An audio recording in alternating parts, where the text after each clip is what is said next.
Welcome, Pewter Report readers and listeners, to another edition of the Pewter Report podcast, energized by Celsius.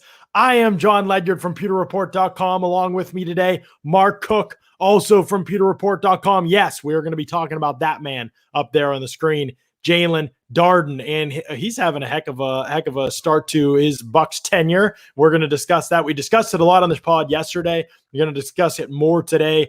We also got some Saints stuff to talk about, Mark, that I'm just going to float out there that I find hilarious.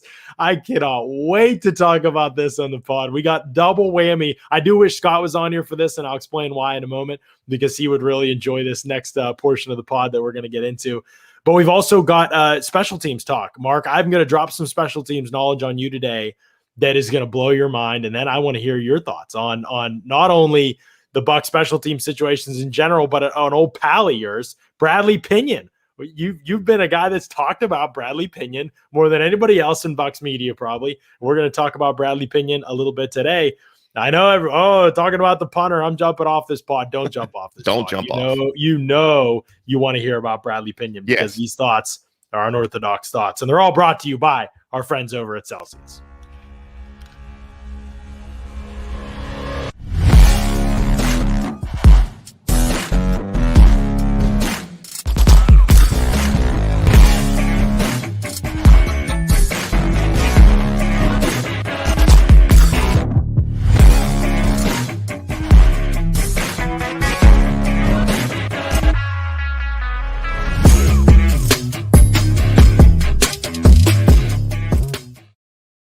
Celsius powers active lives every day with essential functional energy. I got strawberry guava I'm rocking today. What do you got there? This is going to be the sparkling grapefruit. I haven't had one today, but I'm getting ready to crack one open. I've got some good news in my life. Not great news. I mean, it's not, I'm not having a baby or anything like that, but it's good. Certainly worthy of that is good. Certainly worthy of a little bit of a Celsius celebration here. And I just want to mention, John, one of our good friends, a friend of the podcast, Redfish, he's known in the chat and on the board. Has been around a long time. He's up in North Carolina, I believe. And he actually posted a picture. He was doing some yard work this weekend. He found Celsius. He's actually been ordering it off of the website tab or the ad that we have. And he was loving the Celsius up in North Carolina while he was doing yard work this weekend. So I posted that on our Instagram to the Celsius page, but also our Instagram story. So listen, if you're a Celsius drinker, post a picture, send it to us, and we'll put it out on our social as well. So make sure to do that. Celsius is the best, no question about it. And that's something our fans have been great about doing, letting us know when they're having a Celsius and they've tried a new flavor. We always love hearing that feedback and love hearing from y'all. So let us know what you're trying. This strawberry guava would highly recommend. No sugar, lots of energy, no crash. It's a cheat code, folks. Wait. There's a strawberry guava now? Oh, there was yes. a kiwi guava. Now that might be a game changer. Yes. Oh, because I'm not a kiwi guy, but I love guava. So I wasn't a fan of the kiwi guava, but if there's a strawberry guava, I've got to get some strawberry guava for sure. It's great stuff. You know what else is great stuff?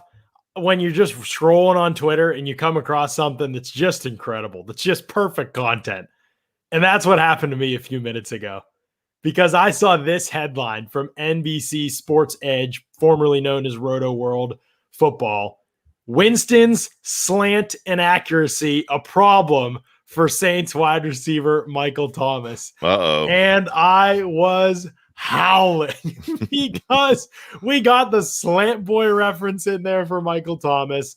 We've got Jameis Winston inaccuracy on slant routes, and Larry Holder of The Athletic went on kind of a deep dive into Winston's strengths and weaknesses as Tampa's starting quarterback, and he said his catchable pass percentage on slant routes dropped from 80% in 2018 to 61.1% in 2019. Winston's completion rate on slant routes dropped from 68% in 2018 to a miserable 52.8% in 2019. Thomas, of course, is known as a slant route maven. I mean, People really gonna watch this guy and think the only thing he's ever done is run a slant route. Meanwhile, he had like 1,800 yards in his season not that long ago. Yeah, and like 250 catches. I mean, the guy's not just a slant boy. I think was it Carlton Davis or Jamel Dean who came up with that after the game? Carlton? It was actually, it was started as an internet rumor. This was, I believe, a Reddit thing. Someone started it as an internet rumor that remember when Michael Thomas punched Chauncey Gardner-Johnson in the Saints practice and got suspended.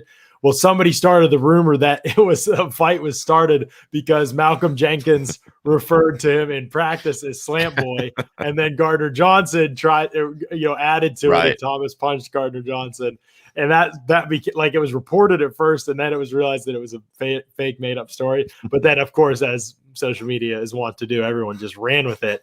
And then when that happened, the game happened, and then Carlton Davis used it again to describe him in the tweet after the game. So I just got a kick out of that. I thought it was just unbelievable content on a Wednesday here. Well, and you know what? That's that takes up a lot of things. I mean, because you're right, Michael Thomas is not a good name around Buccaneer fans, and I know Scott's not a fan of Michael Thomas. Scott is not a fan. Then you throw in the Jameis Winston thing. I mean, it's just too perfect for this podcast, to make fun of a little bit. Now, here's the thing with Jameis Winston, and we were always, going back to 2015.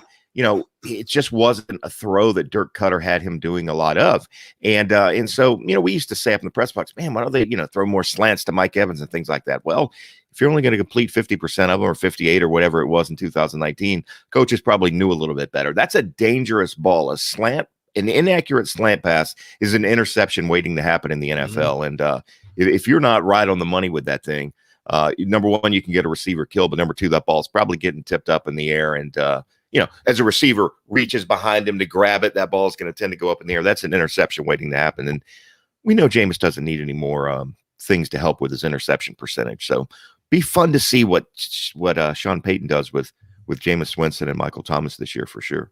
Oh yeah, absolutely. It'll be great to be able to. I mean, I just can't wait to see. Jameis on the field is always good content, one way or the other. Yes. So it'll be fun, and having him in the division definitely adds a layer of intrigue to those matchups. So that will make it exciting. The post Breeze era, if you were looking for a post Brady Breeze era, which was only 1 year, but matchup, it's definitely that Brady Winston has some flavor to it too. Now we'll see what happens with Taysom Hill. Not rolling him out. He actually played way better than I thought he would. Not good still, but better than I thought he would last year when he got into the game. So it's interesting stuff for sure. Can I pull up a comment real fast that has nothing to do with what we're talking about now?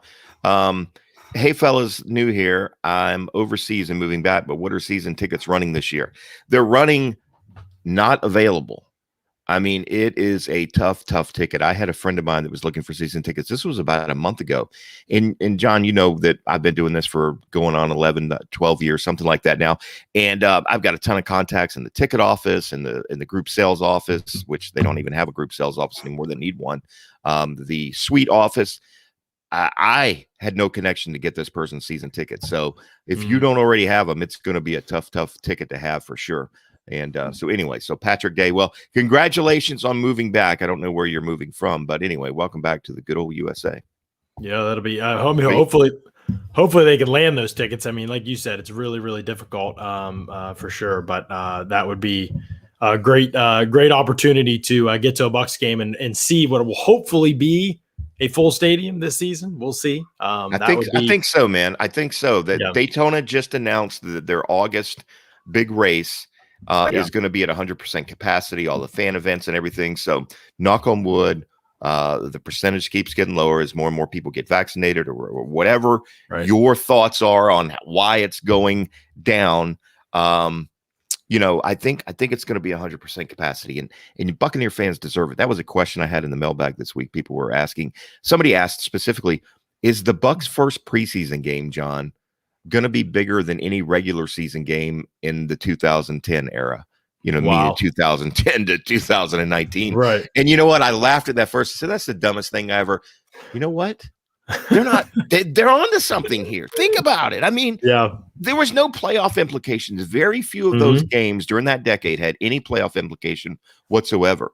And so then you add in the year of most fans not being able to go to a game, an opportunity for fans for the very first time to lay their eyes on Tom Brady and Rob Gronkowski and Super Bowl champs inside that stadium. That's not that far-fetched to think that game will be a sellout. I don't think there's any question about that. Maybe as exciting or a big of a game, a raucous what's the word? Raucous crowd that we saw. And it'll kick off the season, the whole season. It'll kick off everything. That's awesome. Sure. And there'll be the ceremony that night, right? They get their rings. I'm still waiting to hear about that, but it's gonna be crazy for sure. Raise the banner, or maybe that's week 1. I don't know. Probably week one. But it is week 1. I think the Hall of Fame game. You've got the Hall of Fame attraction in the first preseason game. It's gonna be fun. If that is an attraction, fans, I don't know. We'll see. Yeah. Wait, there's a Buck, right? John Lynch. That John Lynch is getting in this. Is that this year? Yeah, John Lynch will be getting in this year. He made it. That part of it too. Yeah. It'll be fun. I'm excited about it for sure. So okay, here I was going to drop some punt team or some not punt team. I moved on from punt team. Everybody knows I was talking about that. I wrote about it in Bucs briefing, which by the way, y'all read very well, and I appreciate that. I was looking at kickoffs today, Mark. This is going to blow your mind. I'm going to write about this in Bucs briefing too. I'm going to give people actual video examples in Bucs briefing. So if you hear it here, read it out next Tuesday too, because there's going to be some funny stuff in here. Are you ready for these statistics, Mark? I'm ready. Did you know that the Bucs, the 2020 Super Bowl champion Bucs, were the worst team at kickoff coverage in NFL history? Did you know that? In NFL history, Mark. John, they didn't give up a kick return for a touchdown, did they? Isn't that the kicker? They did not even give up a kickoff return for a touchdown and still managed to be, in terms of average yards allowed per return, the worst team in NFL history. Now, here's the caveat. They only allowed 14 kickoff returns all year. This is something we don't even pay attention to. I never even paid attention to this in the season. Bradley Pinion set almost every kickoff out the back of the end zone or was downed in the end zone. Almost of the 14 that they allowed, most of those were taken 6 to 7 to 8, 9 yards deep in the end zone. And they still allowed 33 yards per return. I mean, I was blown away kind of just going through. I just went to NFL Game Pass and watched the kick, and there's only 14 of them. And then there's 3 in the playoffs. So, I mean, we're talking 17 plays. And in a matter of minutes, I went, wow, they were horrible at defending kickoff returns. I mean, abysmal. These are the numbers from kickoff returns this season. There was a 0-yard return on a squib kick in the playoffs, a 30-yard return, and a 31-yard return in the playoffs. Guy brings the ball out of the end zone. He should not be getting to the 20-yard line, especially if we're talking a couple yards deep in the end zone. Right. He should not be. It's not a running start. It's not like a short kick where you come up, field it, you have a running start. No, you're backing up typically, fielding that thing, then starting forward. Should not be getting out past the 25. I mean, come on. Right. This is what consistently happened. 30, 31-yard return. 20, and then weeks 11 through 17, they were better. 27, 26, 27, 21. Still not great. Right. But those were the returns. Weeks 5 through 10 was, first of all, there was no weeks 1 through 4. They did not allow a kickoff return. The first kickoff return of the year was Cordarrelle Patterson in week 5, taking one back from 9 yards deep in the end zone, heels on the end line in the back of the end zone, 40 yards. He had a 47-yard return in that and a 32-yarder. 3 returns in that Bears game, 40, 47, 32 yards. Just terrible. Terrible. By the way, he was a free agent this year. He's with Atlanta now. The Bucs could have had him for $1.5 million a year. And you bring up a good point, though. He's with Atlanta, so twice a year. Yep. And if the Bucs don't kick that ball out of the back of the end zone, he's taking it out because this was the worst. John, this team is cursed by how good Bradley Pinion is on kickoffs. Well, it's got to be a mental thing, though, right? I mean, they're so used to expecting, why would a guy take it 6, 7, 8 yards deep, or it's just going to go out through the back of the end zone? Is it most scheme or is it? Most guys wouldn't, and that's where I think Patterson. did. Most guys would not, and they were so bad when guys did it that if they didn't have Bradley Pinion, now 14 kickoff returns allowed, that was the 3rd lowest mark in the league. So even though the Bucs they somehow had the 3rd least kickoff returns allowed and still allowed the 7th most yards. Wow. That is bonkers, Mark. I mean, I'm telling you, we're talking about the worst kickoff coverage group in NFL history. It's not even close, by the way. They allowed 33.64 yards per return last season. They are one of only 3 teams in NFL history to allow more than 30 yards on average per kickoff return.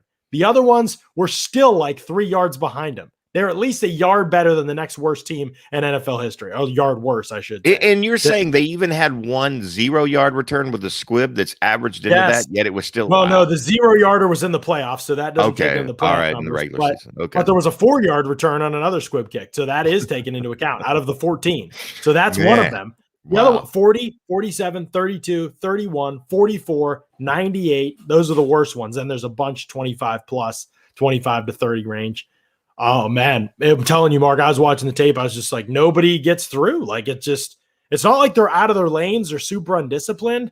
Definitely missed tackles contributed on the 98-yarder, but nobody gets off blocks and gets through the blockers. You know, that's just, I'm not a special team savant. I mean, I watch this and I'm just like, who's getting off a block and making a tackle? And they're all just stopped. Is Keith Armstrong's job in jeopardy this year, John? We had him on the Zoom calls, I guess, last week.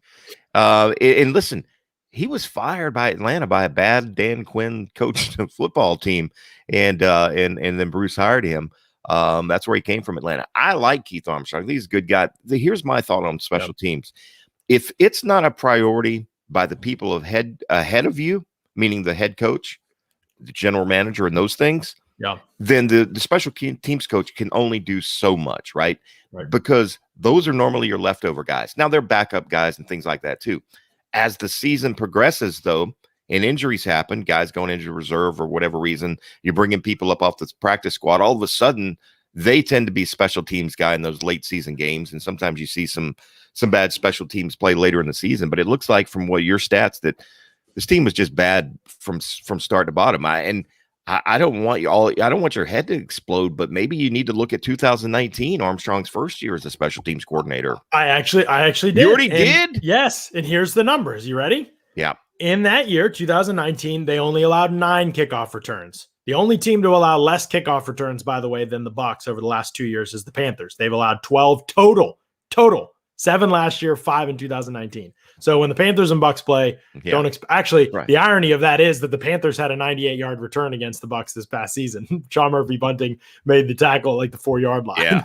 Yeah. And that was actually one of the Bucs' worst games in kickoff coverage too. It was actually after that game, Mark, where they must have just been like, we are not kicking it in the field of play ever again. I think there were 4 returns the rest of the year after the second Panthers game. But anyway, 2019, 9 kickoff returns, which was the second lowest in the NFL, again, after the Panthers. They allowed just 23 yards per return. So it was fine. They were around league average, 9 returns, no touch. It was nothing notable. There was no notable breakdowns. I mean, obviously 9, you're talking about even less than 14. But yeah, it was for whatever reason last year. And again, I don't know enough about Armstrong. I'm not necessarily saying he's horrible. You know what I mean? Yeah. Clearly there were some issues, but I don't think his job's in jeopardy. And the reason I say this is because what I said earlier, again, if your football team or upper management doesn't put a lot of emphasis on special teams, the special teams coach can only do so much. What's the old saying? You can't make chicken salad out of chicken. You know what? Yeah. And essentially maybe that's what Armstrong, again, you'd have to really break down with somebody who studies special teams to know exactly what they were trying to do. You saying most of those kicks were taken deep out of the end zone. So there are coaches out there who you see it in college too. And they changed the rule in college now where you can now fair catch it inside the play of field, not just in the end zone, like in the old days, and it go to the 25 or whatever it is in college football. But there are teams in the NFL that'll pooch it up and want to create a return, right? Try and pin a guy back deep, kick a ball high towards the corner and go down there and pin him inside the 25-yard line. But I don't think that was the case with the Buccaneers. It just sounds like they were just really bad. It wasn't any kind of scheme they were coming up with. Hey, let's try and create a return and pin them deep. It was just, we're bad. Again, maybe, and we're going to maybe give them a little bit of a benefit of the doubt. These guys were thinking, well, it's Bradley Pinion, right? He booms the ball through the end zone so often. John, I get up and you get up. We all get up during that after the Buccaneers score. We run to the restroom. We go get some more food in the press box, whatever it is. It's okay because we don't care if we miss the kickoff because we assume Bradley Pinion is going to kick it through and it's going to be down. That's true. We don't really look at returns. I mean, that's if we're going to take a break, that's the time to do it. So maybe that's what the kick coverage unit was thinking. But when we talk about things that where this team can improve and okay, they're Super Bowl favorites again this year. That can hurt a football team. I mean, it's a third of the game, and they corrected the kicking problem with the Matt Gay, Ryan Suckup thing. Hopefully, I know kickers can turn on a dime too. Ryan Suckup could totally lose his mind in preseason this year and not be able to hit the broadside of a barn. I know my son was a kicker in high school. I know how flighty they can be, but they've got to get better on special teams if they're going to get. When we talk about where they can improve, from what you're saying, certainly special teams is one unit that needs to improve. Yeah, David says, is there an underlying reason you see for their horrid kick coverage? It's a good question, David. I mean, I will say this, 14 is a small sample size. However, to be as bad, I mean, you're talking, okay, let's include playoffs, 17 kickoff returns, including playoffs. On 13 of those 17 kickoff returns, they allowed 25 yards or more. I mean, if they were 23 and that was around league average last year, 25, even just 2 yards more, even if it were just 25, that wouldn't be good. So 25 or more, 13 of 17, again, it's just bonkers. They obviously didn't care about it at all. They just said, we're just not going to give our teams opportunities to return the ball enough, for that to happen. So we will see, obviously, what changes this year. Again, I'm sure they're going to be, it looks like under Armstrong, they're just a team that's going to try and kick the ball out of the back of the end zone.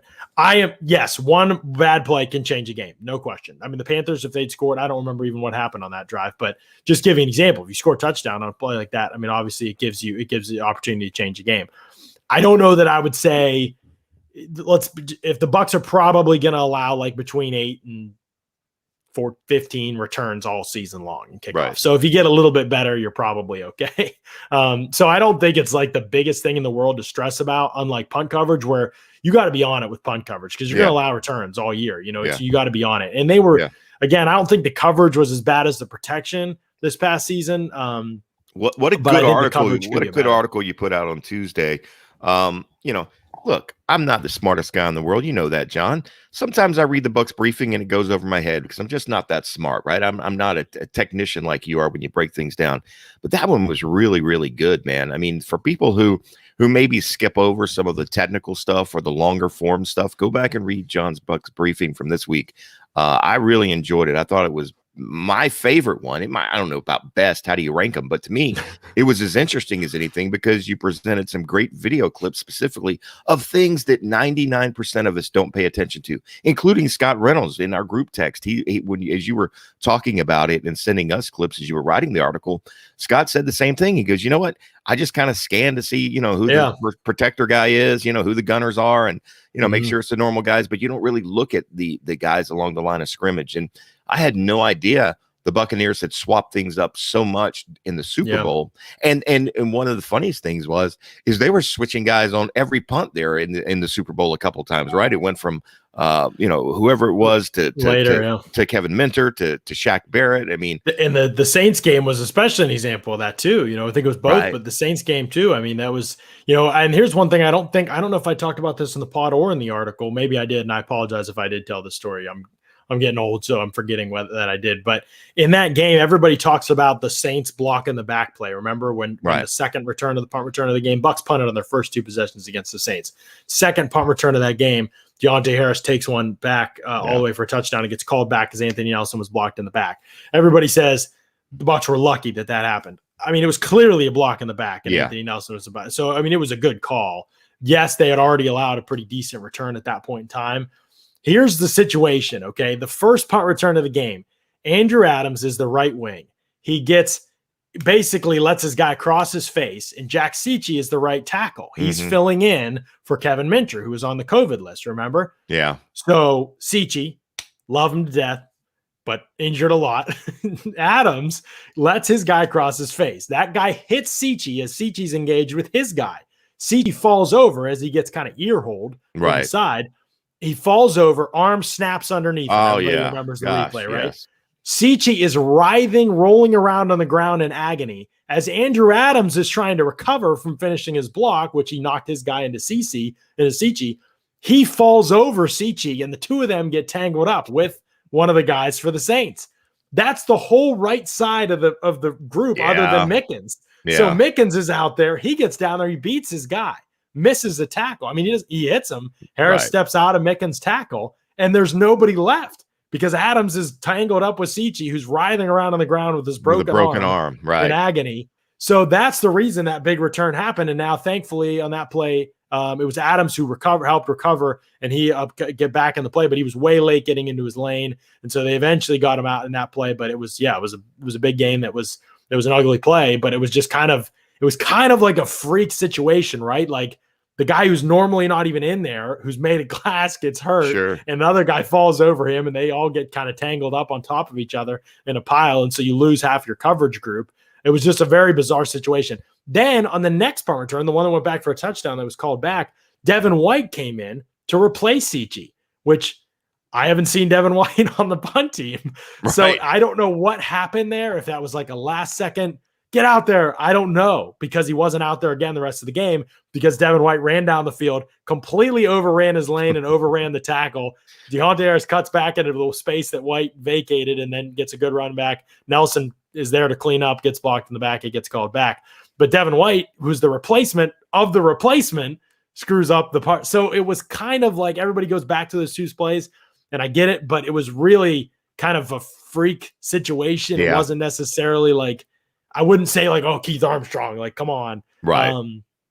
Especially the first one, it was just kind of like a mess. And then you're talking about the third string punt cover guy. Then after that, it was Shaq Barrett on the next punt and Levante David on the next punt. So they ended up going through 4 different guys as the right tackle on the punt team in that group. And Barrett and Levante David did their job well, and there was no other damage done on returns after that. But there's the story of how the Saints returns happened, by the way, for anybody who hadn't. But John, as you've broken down this game film and exposed a weakness in the Buccaneers punt coverage and their kick return coverage, so have the other 31 NFL teams, particularly the 17 that the Buccaneers are going to play this year. So there's no question they've got to figure out a way to improve it. A guy like Bill Belichick will find a way to expose a weakness in those things. I mean, the savvy coaches, the coaches that put emphasis on special teams, they'll find a way to exploit the Buccaneers. And again, last year it didn't say, they won the Super Bowl. As somebody said in the conversation earlier, the worst special teams group in Super Bowl winning history. I mean, okay, if that's the worst thing, you still win the trophy. It's okay, but it is something they got to clean up, especially if they're going to go on a return thing where they want to return goal of winning their second in a row. Right. Absolutely. If you have any questions, by the way, let them fly. Already some really good ones today, but we are here to answer questions today too, even as we dive into all the special team stuff.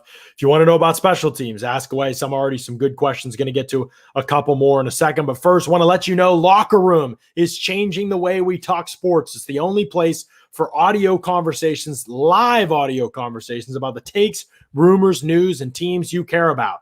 React to sports news as it happens, gather all your friends and watch parties for the biggest games, rep your favorite teams, and find your community. Better Sports Talk is just a tap away. Download on the Apple App Store and join the conversation on Locker Room tonight. I'll be live on there probably around, I'm actually going to be a little bit early tonight. I don't know if Josh is going to be able to join me or not tonight as he normally does, but I'll probably be a little bit earlier than I normally am on there. I'll be driving. I'll be mobile. I've done it before, though. I can do it safely. I promise, Mom. That's not a good idea, John. Oh, John. I'm not. You don't touch anything. You just set it next to you. So I start it before I drive, and then it just sits there. I don't touch it at all. So it's great. No one wants to hear. You were talking the other day about traffic in your area.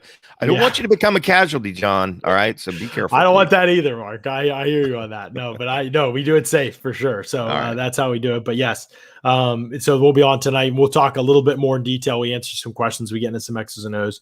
We do some fun stuff on there. That'll be tonight on Locker Room. Let me jump in here on some of these questions. Ben asked a good one. Have you watched the film on the PATs that were either blocked or kicked with a player rushing at suck up from last season? I seem to remember that happening a good 3 to 5 times. Yes. this is something I'll definitely take. I actually looked at these in the weeks that they happened. So I have notes on them. I have to go back and look, but I'm kind of moving through them in phase, right? Okay. So I looked at the punt team, and now I'm going to look at the kickoff team, and then I'll kind of look at, the return team and so on and so forth. I think the return team, by the way, sneak peek, actually did pretty well last year, all things considered, but those are some things that I'll look at as we go through. Those blocks? Weren't those Joe Haig? Yeah. Joe Haig, at least he was definitely at fault for at least one. At least two of them. Maybe I think it was two. I think you're right. I think it was two of them. Definitely that first one against New Orleans in the season opener. Yeah. I believe one happened there, and that was definitely Joe Haig. Again, we talk about, again, I'm no special teams guru either. I coached high school football, by gosh, so I know more than Keith Armstrong. But in all seriousness, I mean, blocking for kicks, you always step down, right? You just don't let anybody get through to the inside. Force everything outside. That's been what you do all along. And why in that instance, in that game, Joe Haig let a guy cut inside?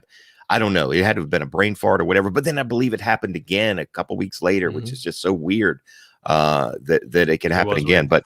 But they did get it corrected toward the end of the season. I mean, it didn't happen. There was no issues during the playoffs or anything. It was regular season. But I believe there were two instances for sure that we can pin on Joe Haig. Right. And I don't think all the Bucs special teams were disastrous. I mean, obviously the field goal group was great most of the season. We remember the negatives, but also when you convert as much as they did on opportunities, it's the kicker, but also it's protection, and it's making sure, the snaps are good, the holds are good. So all of that matters. We're kind of leading up to this, but Bradley Pinion's just, again, it's punter. So we're not going to put him in the Hall of Fame or anything, but just good, reliable guy. I mean, he's good punter all season, good play on punts, did a nice job there. Has had one punt blocked in his career. That was, I think, back in 2016 or 2018 or something like that. I think it's 2018.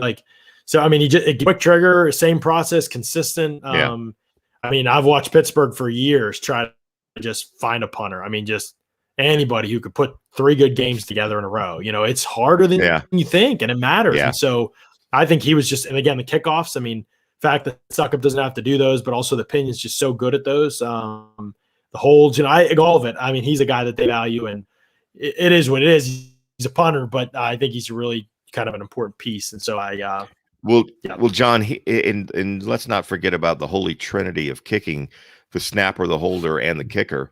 How important those 3 are. And I joke. I don't know about Zach Triner. Well, I don't want to bring up Zach so much as I want to bring up Bradley Pinion as that holder for Ryan Suckup this year. And there was some talk in the offseason with the Buccaneers salary cap situation. When you look at Bradley Pinion making over $3 million a year, a lot of fans, I say a lot of fans, there were a handful of fans who were saying, just get rid of Bradley Pinion, save $3 million or $3.5, whatever it is a year. And so I texted one of my sources in the organization, and they laughed. They said, there's no way, no how that we're going to disrupt those 3 guys. They're going to keep that together because they've struggled for so long to have any continuity in the kicking, in the field goal, and extra point game. They're just not going to take a chance on that. If $3 million to have Ryan Suckup kick 90%, that's a bargain in the Buccaneers' mind as far as results go versus cost effectiveness. So Bradley Pinion, he's great at kickoffs. He's a solid punter. He does what they ask him to do. And they do ask him to do specific things. When you look at Bradley Pinion, you'll see him with a lot of the drop nose kicks. And a lot of times you do that when you're standing around your 50-yard line to try and get that ball to bounce back when you're trying to pin it inside the 20-yard line. Bradley Pinion has done that even at different times. I remember early in 2019 when Ryan Smith was suspended for the first 3 or 4 games, whatever it was, for his PED deal, they were having some issues. So they basically said, we're not worried about a 48-yard punt, Bradley. We'll take a 39 with no return. And we saw him doing that drop nose. Again, there's probably a technical name for it, where you drop the nose of the football. You kick it up high and you let your guys get underneath it. And he did do that. And I remember talking to him in the locker room because he was catching a lot of flack, because if you look at his average per kick in 2019, particularly early in the year, it was not good. It was towards the bottom of the league. And I remember talking to him in an open locker room one day and mentioning how I've noticed him, putting the nose down a little bit more. And he kind of laughed and he says, finally, somebody's paying attention. Now, he didn't want to go on the record per se and have me write an article about that to try and, but what he was saying is confirming that, there are specific things that they ask him to do. Punt to the left, try and pin to the sideline, punt to the right. It's not just, rear back there and kick it as far as you can. Some teams still go for that.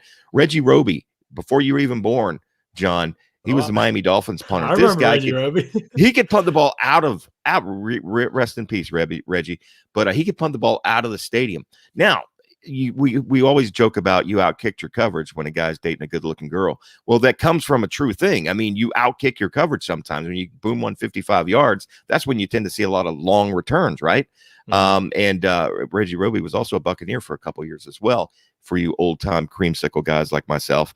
But anyway, Bradley was, basically saying, yeah, I mean, they don't just tell me, I could kick the ball on average 45, 47 yards and be towards a top 5 guy, but it's not what they ask us to do. That's exactly right. That's why you can't always use statistics at all to measure punting. Like True. You can't at all. I mean, you just have no idea. Situationally, everything's different. So makes it hard. First is Tragedy says, how much does Grant Stuard's lack of lateral quickness and hip flexibility hurt him on coverage units? Does it hurt him at all since coverage is typically straight line speed? I think coverage wise, he'll be okay. He has a small tackle radius. That will matter. Anthony Nelson, part of his effectiveness, and Justin Watson too, is both of those guys can tackle outside their frame. And Anthony Nelson, say what you want about him on defense and how he's not really lived up. I don't know. He's 4th rounder. So he probably up to exactly expectations and nothing more. But he's good on special teams. He's one of the better guys on their kickoff coverage group. He was a good punt coverage guy. He's a good blocker. He plays the right guard position for them on punt team. He's a good solid guy, and he played every snap here on the punt team. He was one of the only guys, one of the few guys, he and Ryan Smith, along with Triner and Pinion, obviously. So, he's kind of effective in that way, but he's got that big tackle radius. So he might not be that quick laterally, but he can go outside his frame and drag guys down, trip guys up. Stuard doesn't really have that. And the other part of Stuard that's going to really matter is his size. He's just not a very big guy. And everybody, that doesn't matter on special teams. Well, if you're a linebacker on special teams and you're active for game days, you're going to be one of the linemen. Probably, almost certainly, you're going to be one of the linemen. So he's got a disadvantage there on punt team. He'll be one of the linemen. He's at a disadvantage there when you compare him to Joe Jones or when you compare him to KJ Britt being smaller than those guys. He's going to have to block. The other thing that makes it tough is Joe Jones is an established special teamer. He's played every single, except for long snapper, obviously, he's played right tackle, left tackle on the punt team in his career. So he has experience in all those spots. He's played right tackle a ton. That was Minter's spot. He's played left tackle a good bit. That was Cam Gill's spot most of last year. Assuming Gill is not active as much as he was last year, because he'll probably be the 5th guy unless he beats Nelson out, which is possible.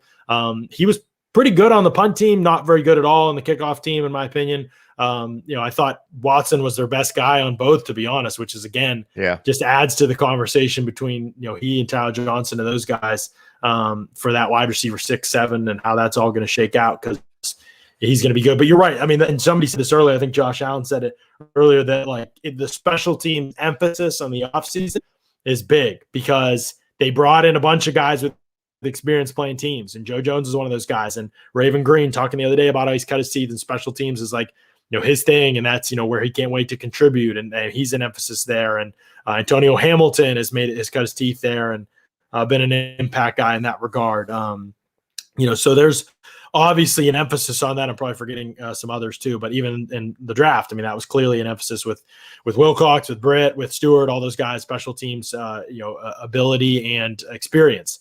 So it's smart of the Bucs to emphasize that. I think kickoff team is the least important of the special teams groups. It just, again, especially for the Bucs, you're going to kick the ball out of the back of the end zone how many times, in the season? You're not going to face that many kickoff returns. It'll probably be around 10 if they, that's what they probably shoot for. This season could be less. I mean, honestly, it was less, like I said, in 2019. So you're just talking about a very, very, very small part of kind of what they all do. There are not going to be many return guys, even as Patterson did. 3 of those 14 returns in the regular season were Patterson taking it from 8-9 yards deep. So, I mean, we are definitely talking about a rare situation for the Bucs that they're not going to face very often this season. But yes, I think it would help not to have Pat O'Connor on the kickoff coverage team. I mean, it's we've gone outside of the wheelhouse of ability for this man. I love him as the left guard on the punt team. I get it, but kickoff coverage for Pat O'Connor, I just don't know if I'm not saying he's bad. He moves better than you think. Maybe he's not as bad. I mean, again, I'm no special team savant or anything, but I just felt like he could not move well enough to kind of capture guys when they were in his space on the field. So they need to be better in a few areas. Tackling's one of them too. Special teams, and I'm going to go back to the Grant Stuard thing briefly. Special teams, to me, success is as much attitude as it is talent. And I say that because when you look at some of the greatest special teams players in NFL history, a guy like Steve Tasker, for instance, or a Larry Izzo, those are guys who are not athletically. Bill Bates was another guy for the Cowboys, right? Who was just a tremendous special teams guy, was an okay positional player, but they were just special teams demons and aces. Justin Watson's a perfect example. He's not a top 6 receiver on this roster right now. He's just absolutely not, but he's the best special teams player. Why? Because that's his craft. That's his niche. I remember Luke Stocker a long time ago. We all thought Luke Stocker was going to catch a lot of balls in the NFL, and he just never did. And he got really strong and really big during one off season. I remember talking to him after an OTA or a mini camp, and I said, he was just destroying the sled one day. And I asked him, he said, you know what? There comes a time in your NFL career where you've got to decide what you're going to be really, really good at. And I'm going to be a really good blocker. For whatever reason, I'm not going to have success as a pass catcher in the league. I just haven't had it, whether it's bad luck, whatever it is. And but same thing with special teams. Justin Watson knows he's not going to be a Hall of Fame receiver. He's not going to be a top 10 Buccaneer receiver in history and yards and things like that. But he's found his niche. Maybe Grant Stuard finds that niche because, again, attitude, want to, desire, those things have a lot to do with success in special teams. When you look at some of the greatest guys that have ever played who are perennial Pro Bowlers at that position, and I don't even know if they still do a special teams Pro Bowler anymore because there's really not a lot of special teams in the Pro Bowl itself. But so, again, like a guy like Steve, we all remember Steve Tasker. I don't remember him doing anything on the field. I mean, I'm sure he did. I think he was a wide receiver for the Bills, but we just all remember him for being that stud of a special teams guy, and maybe Grant Stuard becomes that. That's kind of what I was trying to bring up with that. Definitely. Yes, Reggie Roby is dead. Somebody asked. Yes, he died in 2005. Somebody was surprised that Roby's dead. Michael Henderson. Sorry about that. Sorry to have to break the news to you, buddy. Good time to mention our friends over at Briar Greaves Insurance, right? Before we get to the last couple Speaking questions. of personal protector, man, when you're looking for an up back in your life, when you're looking for somebody to protect your family who's getting ready to kick the football, John, Briar Greaves is the place to go. Briar and Sam do a tremendous job. They are my personal protector for my property, for my insurance, for my family safety. I've been with Briar Greaves for several years now. Love the service that I get for them. Listen, I'm a cheap guy, right? I like to save as much money as possible, but sometimes saving money isn't always the best thing.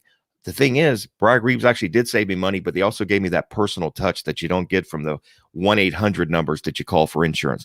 Nobody listening right now doesn't need some sort of insurance. We all need health insurance, life insurance, auto insurance. Maybe you just need homeowners insurance. Maybe you just rent. You want renter's insurance. You can get a renter's policy for less than $200 for the entire year. I'm not even kidding. Call Briar Greaves right now, wherever you're at, briargreavesinsurance.com, but you can reach them at 813-876-4166, 813-876-4166. Call Sam, call Briar. They're tremendous. Diana does a great job in that office as well. Talk to anybody in the staff. They'll give you personal service. If you've got a question, you can compare your policies, but make them your personal protectors for your life. Briar Greaves Insurance, briargreaves.com. Great we nailed stuff that from Briar segue, John. Greaves. We nailed that segue, John. We are professional seguers. That was an incredible segue, not going to lie. Isn't Triner easily replaced? He's not very good at blocking. Way more important for a long snapper to snap plus block as opposed to being able to tackle. Let me answer this one. I kind of answered it earlier. I'll say this. Now, again, I don't know what the contingency backup long snapper plan is for the Buccaneers. Is it Anthony Nelson? Long term. Yeah. Lord knows I hope it's not. And I say that because at OTAs the other day, he was throwing looping snaps back. I thought, and I think I texted you guys, I was like, dude, you do not want Anthony Nelson having the snap if Ryan Succop's got to kick a game-winning field goal. Yeah. It literally looked like a little league snapper where the ball, it's not that straight line. It was up in the air and then over. Yeah, that's not a good idea.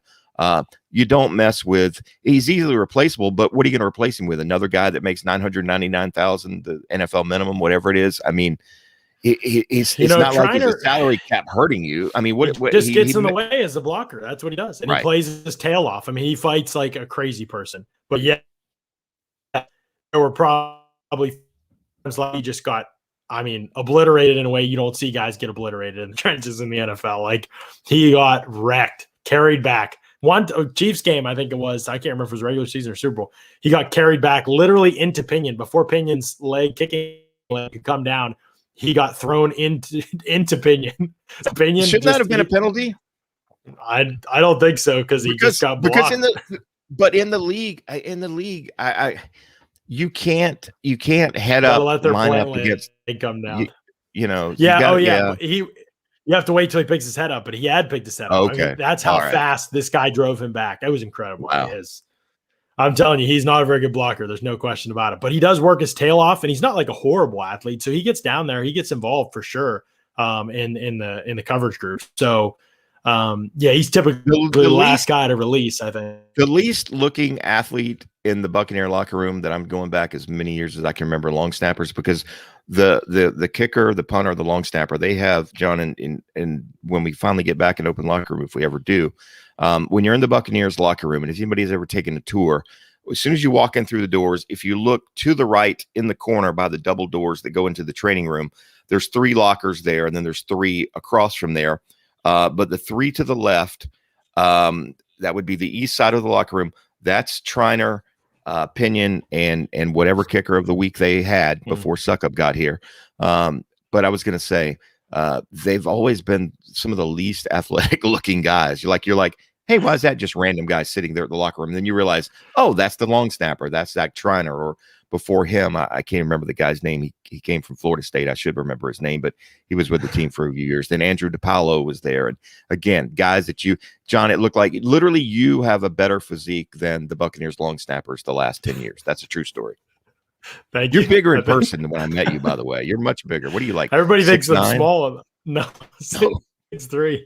Everybody thinks I'm small in the podcast for some reason. Do my shoulders look small in this pod? Like, I don't know. You know, this thing here, these cameras and the way we look now, it definitely, I've got pretty broad shoulders, but I do look like an old man with my shoulders drooping, and you kind of do too. But when you see John in person, guys, you know, I always said, man, I can't wait to meet Jon Ledyard. I'm going to kick his ass. And then I saw him. I was like, you know what? I'm probably not going to kick his ass. No, he's got some guns. I mean, that's a joke. You know what I mean? I didn't really want to kick your ass. I just want to kick everybody. I think I can kick everybody's ass. I realize I can't. But no, I mean, when I saw you, I was like, yeah, no, he's good. Yeah, I'll let him slide this time. In all seriousness, our buddy Skip Brown, a friend of the Pewter Report crew for years. I remember he met you at the Glory Days thing, and he's like, damn. John's a lot bigger than I thought. I said, yeah, me too. Yeah. He said, I'm probably not going to mess with him. I said, yeah, good idea. I said, he's a nice guy. I don't even know if he's a fighter, but you know, I don't think you want to wrestle with Jon. No, more lover than fighter for sure. No question. Elliot says, how do you expect the Bucs to get Mike Edwards more involved? Formations, packages, situations. It's a good question. This is one of the tricks of the offseason, in my opinion, Elliot. I really think they need to find a way to get him on the field more. Bruce Arians was honest about that when he talked to Mark and I on the Pewter Report podcast a few weeks ago. He said, yeah, he's a guy we're always looking for ways to get him on the field more because he is really talented. But it's difficult because Edwards is kind of a free safety. And so the best way to do it, if you're going to play 3 safety packages, which I'm not opposed to, would be get somebody off the field and cover like a linebacker. But I don't know if they want to do that. White's evolving, and Levante David is a great coverage option. So if you're not going to do that, he almost has to replace Jordan Whitehead, or Antoine Winfield replaces the nickel corner, and you play with Winfield as a nickel and the other, and Whitehead and Edwards as the safeties. We are going to find out a lot about what the Bucs believe is in Winfield's wheelhouse. That's going to be a big part of all this, right? Like, do the Bucs see Winfield? And toward the end of the year, a little bit of that against the Saints, right? He was playing in the slot a little bit. Eric Cook punch with the fumble. That was a play where he was in the slot. So, I mean, if they feel like he can be more of a strong safety slot type of player, then Edwards probably plays more because Winfield was mostly the free safety last year. And that could mean Whitehead comes off the field more. That could be Sean Murphy-Bunting or Jamel Dean doesn't play as much. Sean Murphy-Bunting stays outside. There are options for the group. All of it kind of hinges on Winfield. And I'll probably write about this at some point this summer, but it all hinges on Winfield. He's the guy, right? He's the versatile guy. Whitehead is. Feel like Edwards is a free safety at this point. Whitehead's going to have some limitations if you put him in man coverage. You don't really have a true slot corner. I think it would be great for Sean Murphy-Bunting to be able to play outside, and Dean could be the third outside corner, and Winfield plays in the slot more. That would be wonderful. I just don't know. He was good in college, but, I mean, if you're playing the slot in college, you're facing just a way worse level. You're facing other teams like number 3 receiver in college that most of the time, because teams, most of these offenses don't put their slot at quite as often. So it's something to think about with Winfield and see what he can do. But that a lot of Edwards is going to do is going to depend on that. Long lost I want to say one thing about Mike Edwards, and again, it's been said several times. Every time the guy gets on the field, he tends to make a play. I mean, so I agree. You got to figure out a way to get him back on the field a little bit more. He just, he just impacts the game when he gets his opportunities, usually in a good way. So hopefully they can. But like you said, this will be an interesting offseason to see how they can utilize trying to get him back on the field a little bit more. Jordan Whitehead, this is his last year of his contract, John. Is that right? Right. Yeah. So next year, maybe easy answer for that. I mean, the question next year then does Winfield play strong safety and Edwards plays free? Do they bring in somebody else and keep Edwards as the third safety? That'll be the question for next year. But clearly, you'll have two guys at least there still if Whitehead moves on. The other thing that I'll say, I'm still not giving up hope that the Bucs run out my package that I really liked, and they play Devin White a little bit as a pass rushing role, and they put Whitehead in there at linebacker with David. I mean, Whitehead is a great run defending safety, one of the better run defending safeties in the league. I wouldn't mind at all seeing him out there in those situations. I think that could definitely be helpful. That's helpful. Though. We'll see if they end up doing some package like that at some point this season. Long Lost Glazer wants to know, would you trade Godwin for Diggs compensation, a first, fourth, fifth, and sixth? Anybody asking about who looking for a second and Diggs getting a dump truck muddies the market. I wouldn't trade him just because, I mean, I get what you're saying in terms of compensation, and I'm not saying it doesn't make sense analytically in some ways, but I would trade him because this is the reality of their window, right? Like, you're trying to win with Brady, and this is the best chance this year is the best chance you're going to have. Not have a great chance, probably not as good a chance as this year, just mathematically, just looking at, everybody you return and the continuity, and it's probably not going to happen next year. I mean, it's not going to happen. So you might have a good chance next year, but this is a great, great chance for another ring, and you don't always get that. So you keep your best players because of that. Not saying it's not good compensation. Yes, if Godwin got traded, it should be for Diggs level compensation, in my opinion. I don't remember. Although a fourth, fifth, and a sixth, one of those guys is going to make your team. I mean, when you look at the odds of guys, so essentially you're getting a first rounder that'll make the team and one of those other 3 picks making a team. So you're trading Godwin for 2 guys, a proven guy for a maybe so with that number 1, and certainly a maybe so if one of those 4th, 5th, or the 6th guy were to make the team. I wouldn't do it, but again, I'm sitting behind a computer in my house right now. I'm not Jason Light, so I don't have to deal with that responsibility. That's true. Vortex says, are you disappointed we didn't bring in a linebacker for more adept in coverage? Do you see us using more dime looks on obvious passing downs? Devin White does not develop in coverage. I just believe the team wants Devin White on the field every play, and I don't necessarily blame them. My thing would be, let's find ways to move him around. Let's have him rush. Let's take a D lineman off the field and have him rush. I would do compensate like for his lack of. Don't try and fit a square peg in a round hole, or whatever that dumb saying is. I mean, he's not a coverage linebacker. Utilize him in his best strengths, and having him on the football field. It's better having him on the football field than standing on the sideline to stick somebody back there that might be able to cover a little bit. Again, it seemed to work out okay last year. Right. Yeah. So there's just a ceiling with White. They want to see that develop, and having him on the field is a big part of it. And I get it. You can do a lot of things with him. One thing we just haven't seen a lot from him is man coverage. And so you'll see eventually evolve into that role. Is that something that he does for this team eventually more of, or does he do it better?